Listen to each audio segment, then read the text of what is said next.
Continua Jesus contando a história.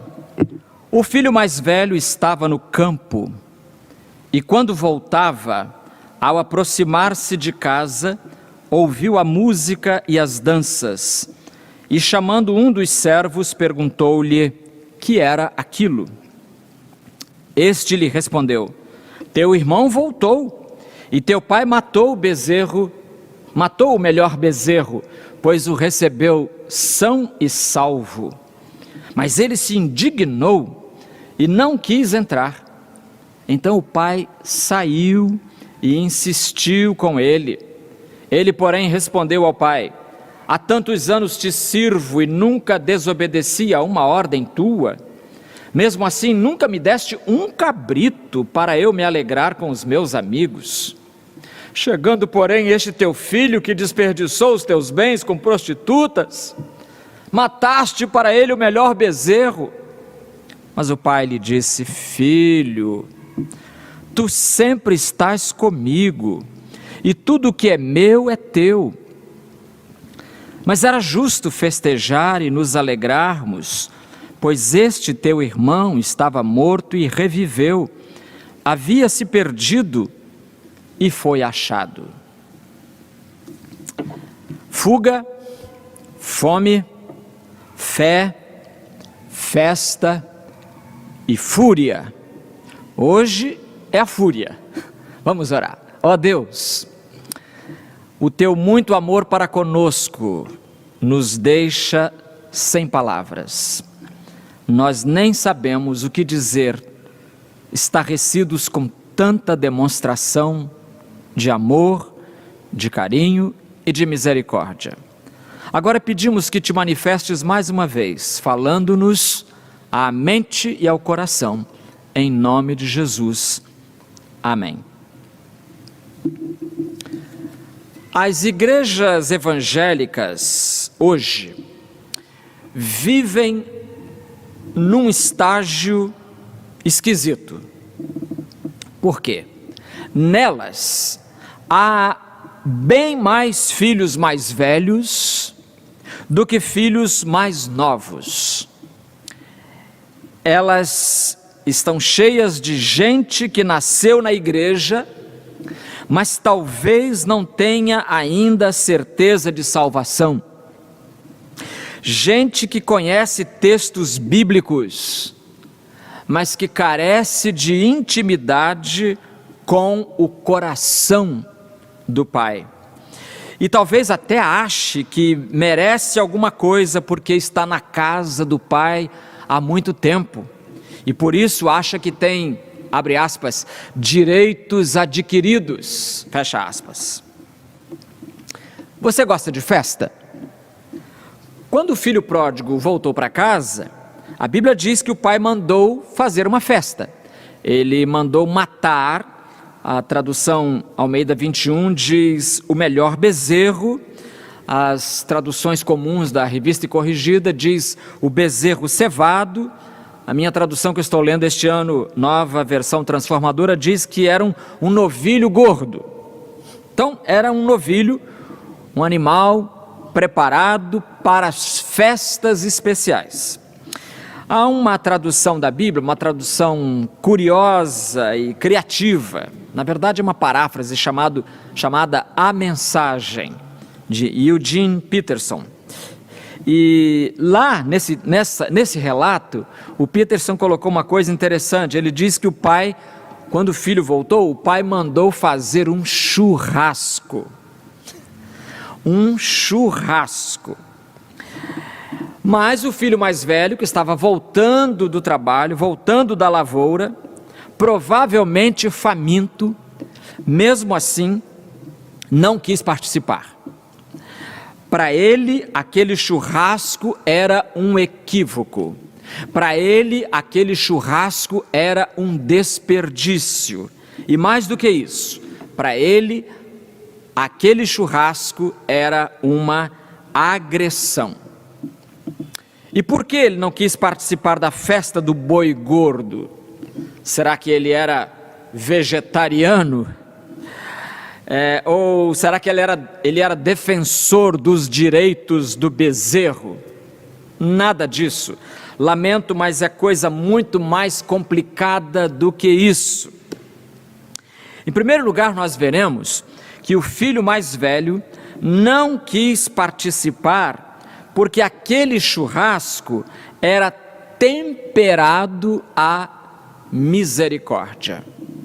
A fúria daquele irmão mais velho se devia a isso, falta de misericórdia.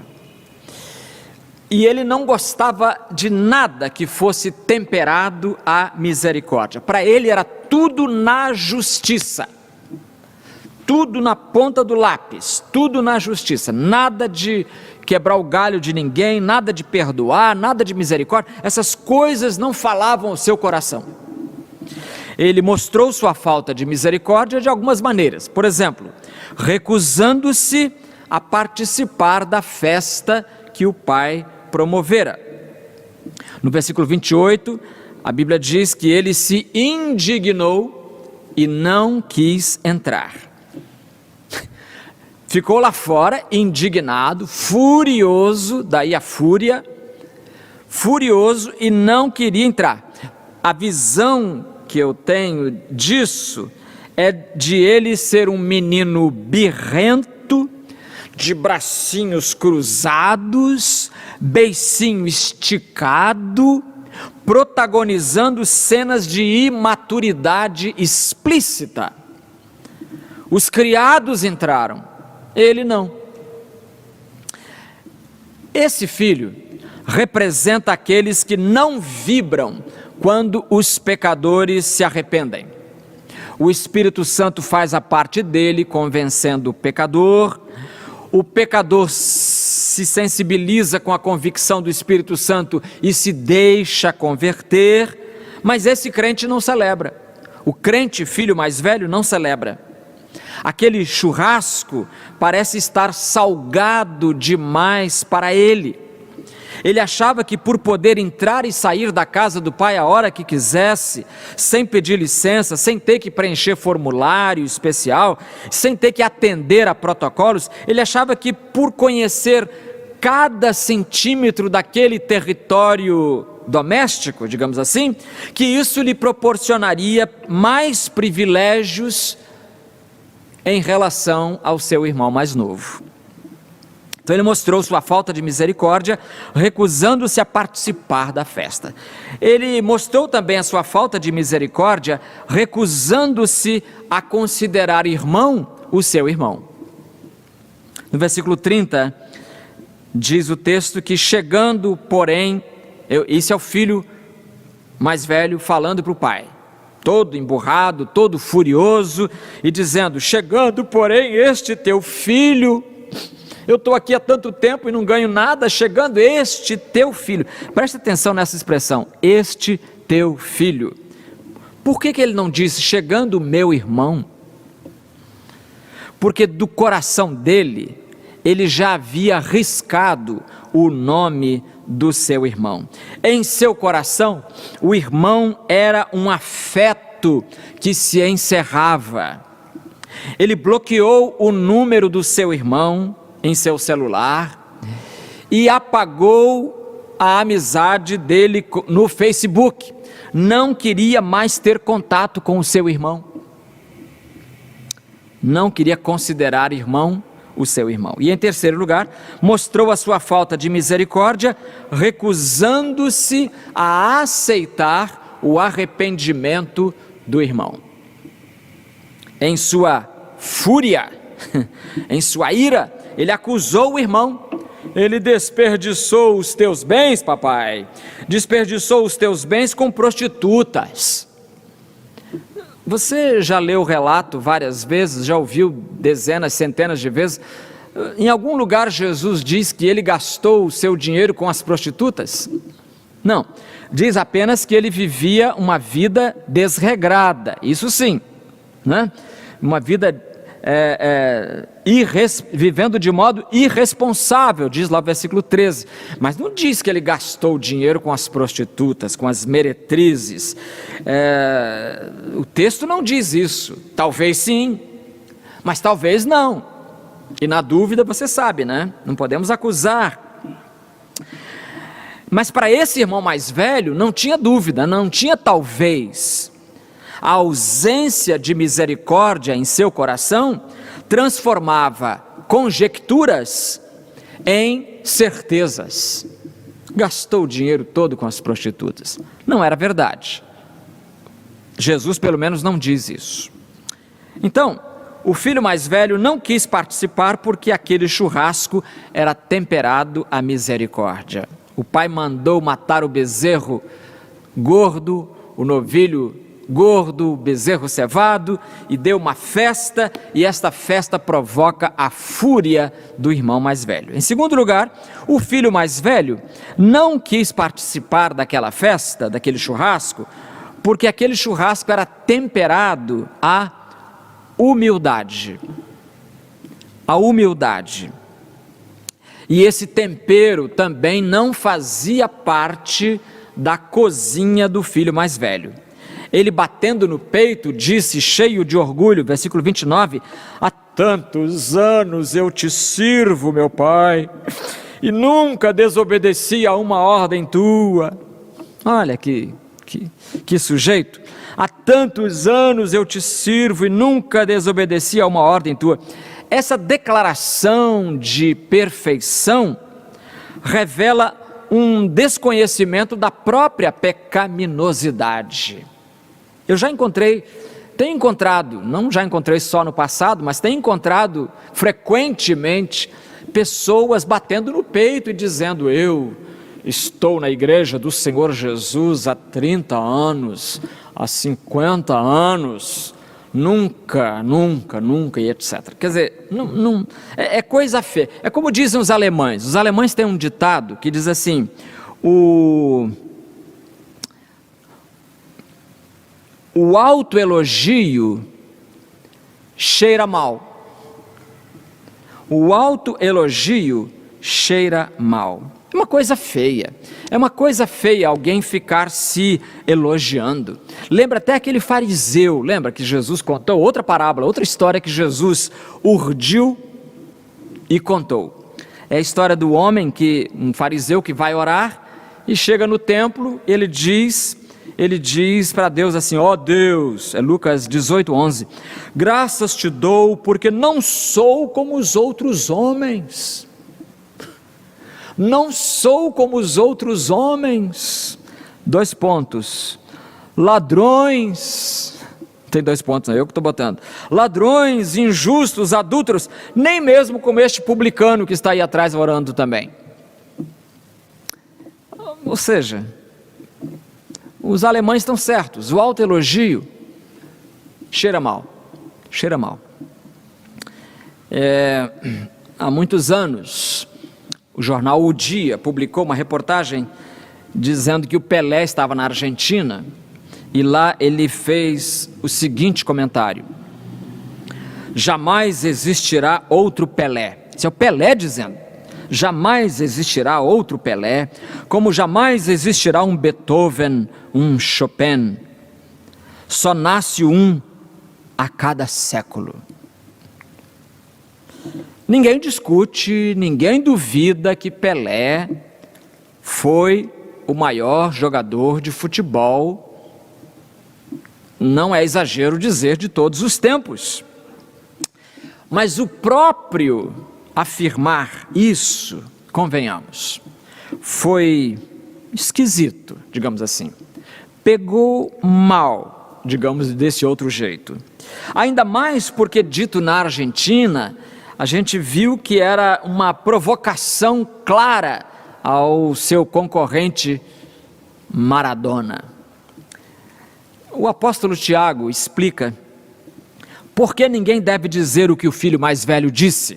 Tiago 2,10. Pois qualquer um que guarda toda a lei, mas tropeça em um só ponto, torna-se culpado de todos.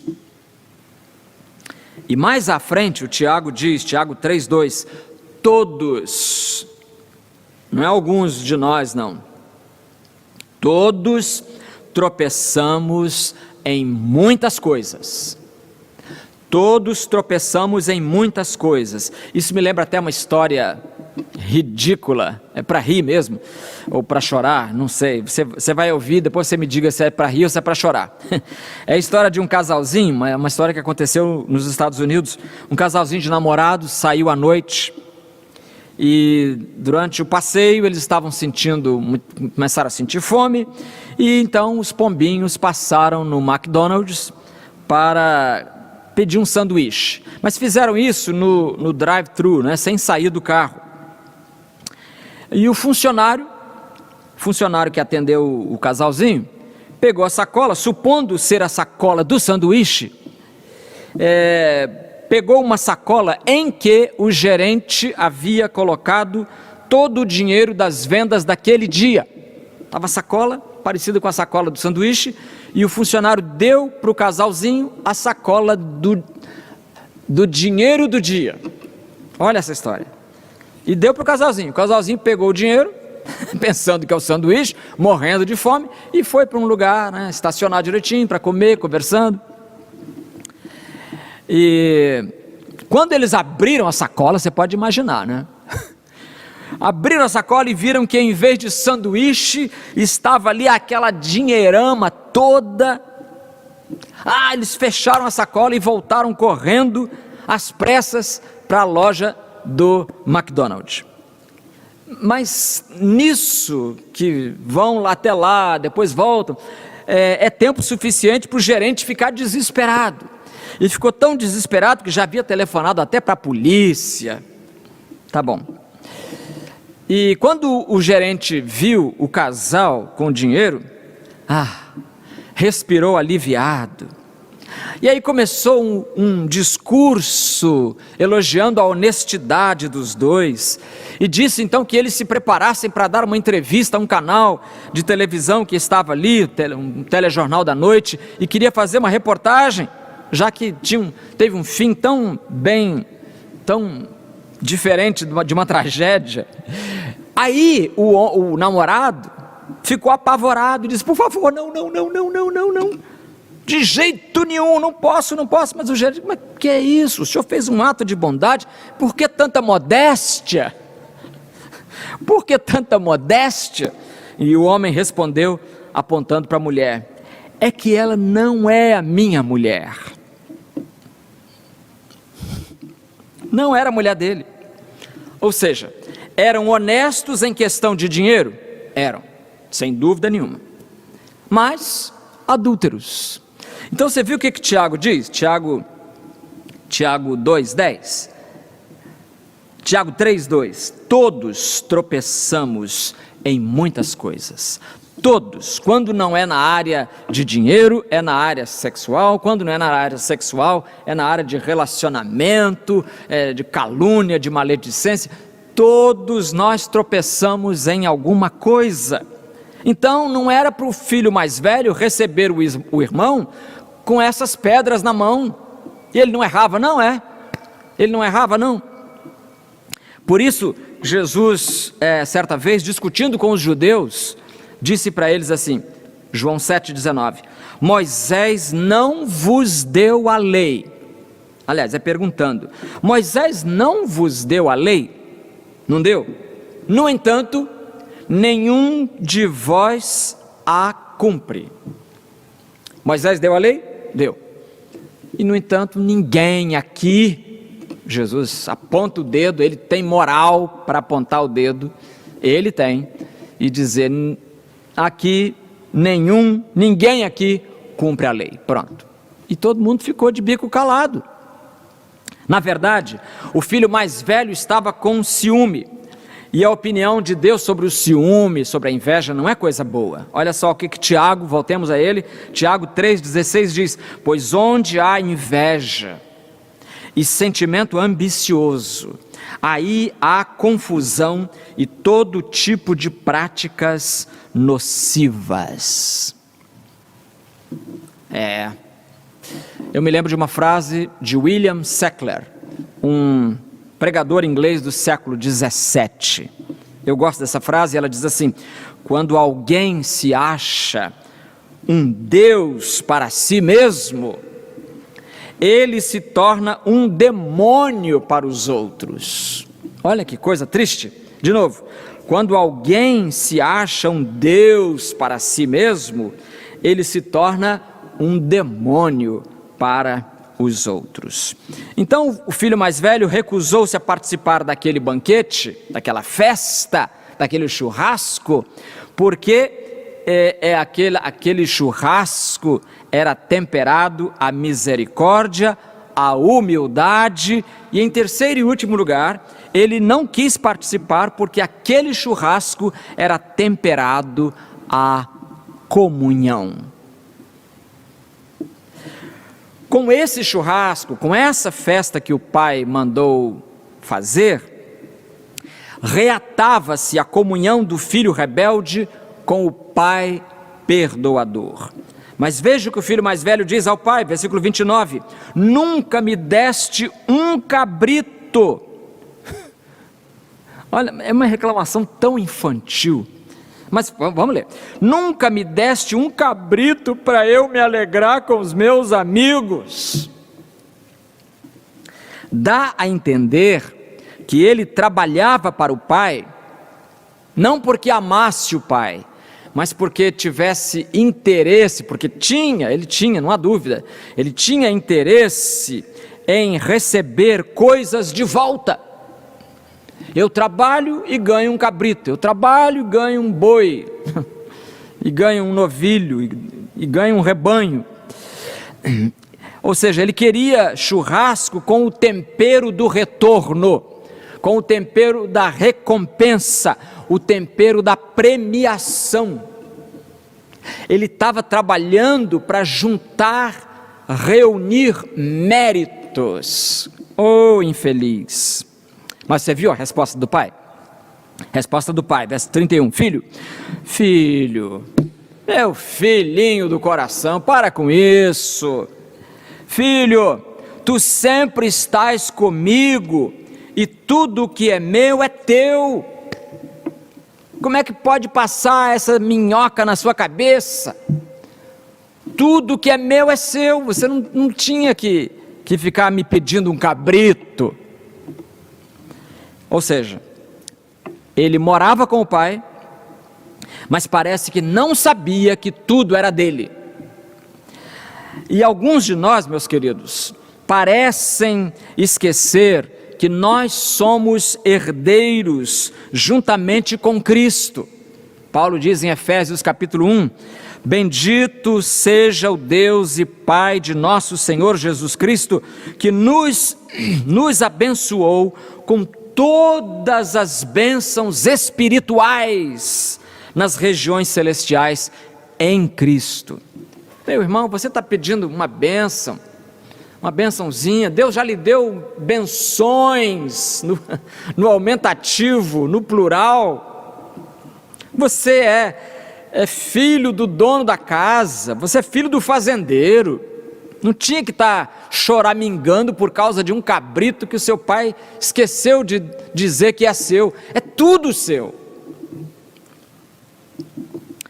Me lembro de uma história de um mendigo na Índia, que passou a vida toda mendigando, pedindo esmola, sentado em cima de uma pedra.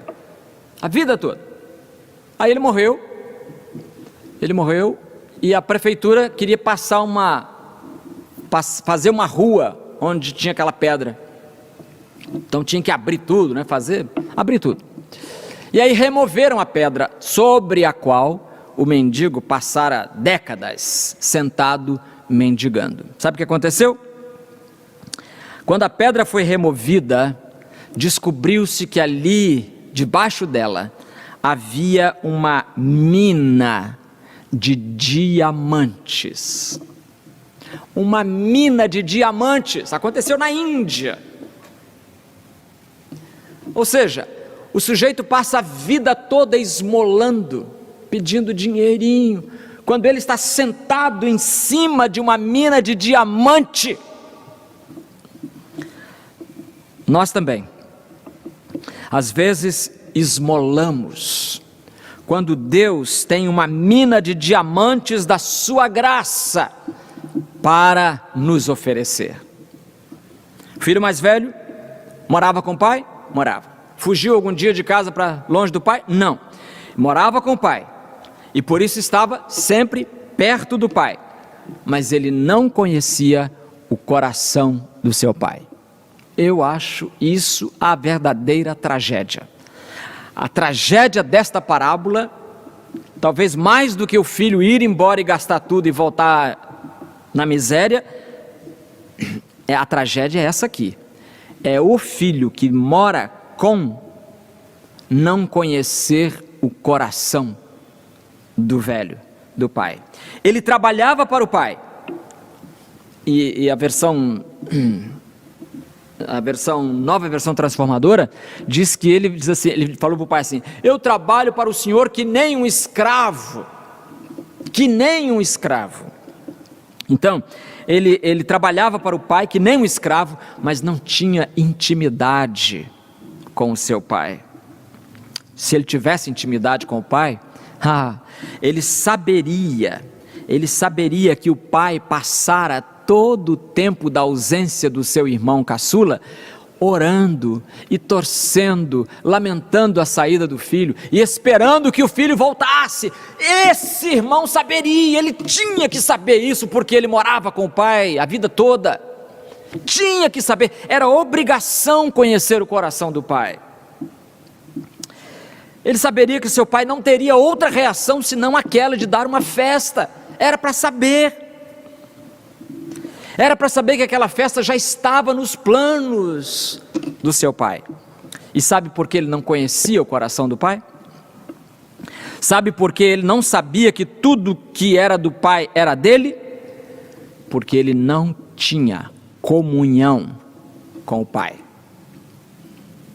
Trabalhava para, mas não tinha comunhão com. E isso é tragédia. Ele não parava para escutar o coração do pai, não conhecia a bondade de que seu pai era capaz, não conhecia. Irmãos, pode acontecer conosco, crentes velhos, envolvermos-nos tanto no trabalho do Senhor, ficarmos tão ocupados com a lavoura de Deus, com a obra, com a causa, com missões, com evangelismo, com conservação de patrimônio, enfim, nos envolvermos tanto com a obra de Deus, que acabaremos por não ter tempo para o próprio Deus.